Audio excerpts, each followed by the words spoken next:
Experience બહુ જ સારો છે અને અહીંયાની ગેલેરીઝ અને પાર્ક્સ જે બધા છે એ જોવા જેવા છે.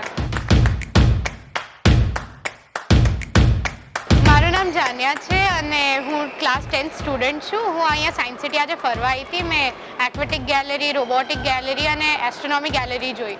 એક્વેટિક ગેલેરીમાં પેંગ્વિન્સ જોવાની બહુ જ મજા આવી, સાથે સ્ટ્રિંગરેઝ અને ઈલ્સ હતા જેને જોઈ બહુ ફેસિનેટિંગ લાગ્યું. એ ગેલેરી થોડી સિંગાપોરની ગેલેરીઝ જેવી હતી.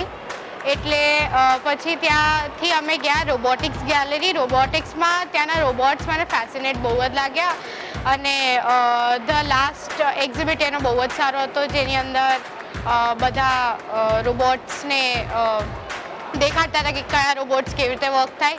પછી અમે એસ્ટ્રોનોમીમાં આવ્યા. ત્યાં ઇન્ડિયન સ્પેસ એન્ડ સાયન્સનું એક્ઝિબિટ્સ હતા અને ત્યાંથી ઘણી બધી સેટેલાઇટ્સ એન્ડ રોકેટ્સની માહિતી મળી અમે લોકોને.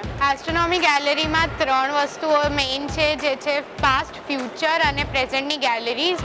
એ બધી ગેલેરીઝમાં ખબર પડે છે કે પાસ્ટમાં કયા લોકોએ આખી દુનિયાના સાયન્ટિસ્ટે કેવી રીતે રિસર્ચિસ કરેલી છે, પ્રેઝન્ટની રિસર્ચિસ છે, આપણને ફ્યુચરમાં કયા ડેવલપમેન્ટ્સ થઈ શકે છે એના બારેમાં છે.